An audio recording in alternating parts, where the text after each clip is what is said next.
Hey, welcome to Keight Krafts. I'm Kate. Today I would like to share with you my make for the Build Your Stash Holiday Card Challenge. Let's get started. To kick things off, I would like to share with you the month of May Sketch Challenge number 33, and these will be the measurements that I will be working off of. So this is the cardstock that I've chosen for today's project. I've got some Recollections foil and glitter paper, as well as some shimmer, and a piece of Echo Park, which I've splattered with some FineTec iridescent watercolors. And for a little bit of extra visual, I'm going to add in this Your Next Stamp Celebration row of presents that I've colored off camera. So as you can see, I've got my splatter piece here. It's so pretty and shimmery. And what we're going to do is we are just going to mount everything on top of each other. So I'm taking some of my tape runner here and I'm going to lay it down onto my cardstock here, and I think better of it because I'm always worried that the corners are going to lift up and I can never get my glue all the way to the edge unless it's liquid. I don't know, I just don't have a steady enough hand with the tape runner, whereas the glue is a little more precise, so we are going to double stick with adhesive because that's how I do. Anyway, I should probably take a moment to let you know what this is all about because this is a little out of my element, folks. I enjoy building scenes in cards and doing some weird stuff. This is going to be a little more of a structured video for me. So what Build Your Stash Holiday Card Making Group is a place to share holiday creations, inspire each other, and get an early start on those holiday cards. They have a Facebook group and an Instagram page that you guys can follow along with, and basically you just your holiday stash cards, or your holiday card stash, I should say. They have a monthly challenge. It starts at the first of every month, and every entry that you put in, you have a chance to win a prize. I'm not 100% sure what the prize is, so you might want to head over to either the blog or the Facebook group, or even over onto Instagram, I think, and check it out.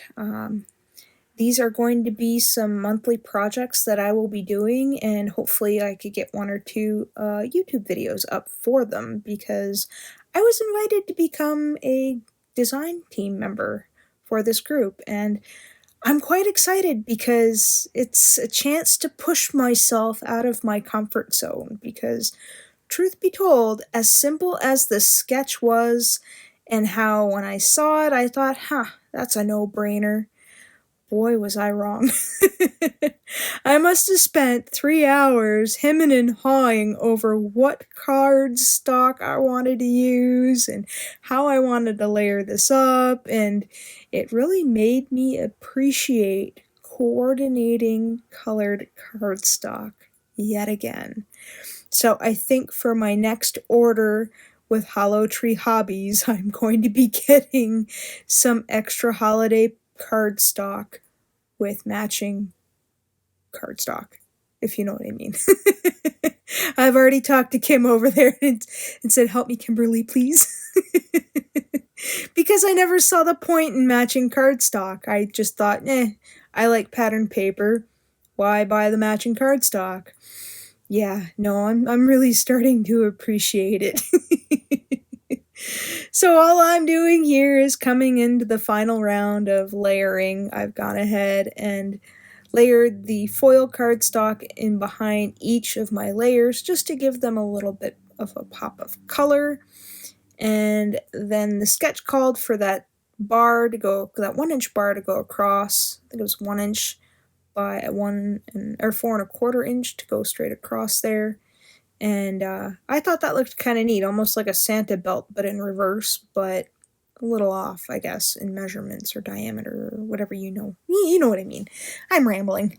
So now I've gone ahead and put some glue on the back of this, and then right at the last second, I went, wait a minute.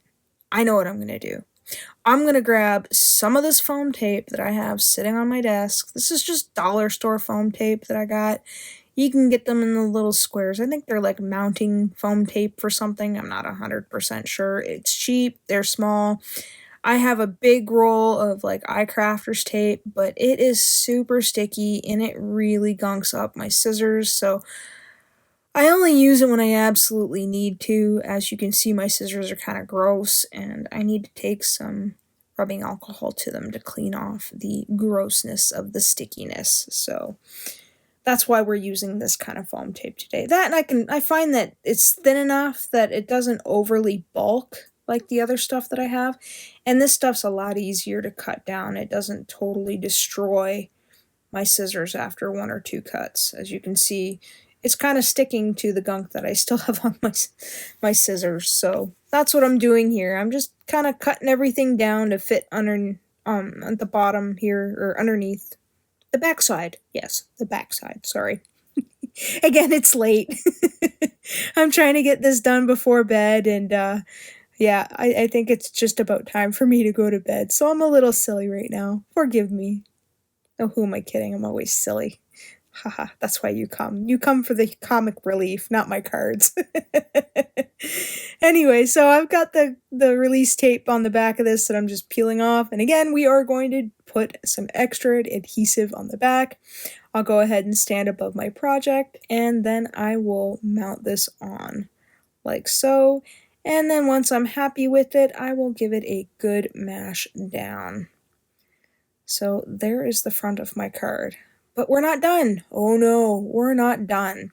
Because I used an N Copic marker to color in the lighter gray presents, I'm going to go over it with some Winkostella.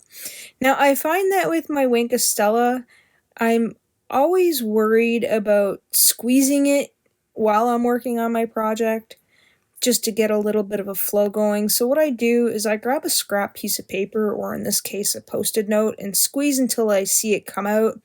And then that way I can just pick it up with the little paintbrush to this Winkostella, and that way I'm not squeezing it all over my projects, because I don't know if I know how to use these things properly, but I find that for what it is, yeah, sure, I waste a little bit of it, but I find that it works. It just works this way. So all I'm doing here is just touching everything with a little bit of glitter to give it a little bit of shine, to add to the card, just a little bit of interest. A little bit of interest, if you know what I mean.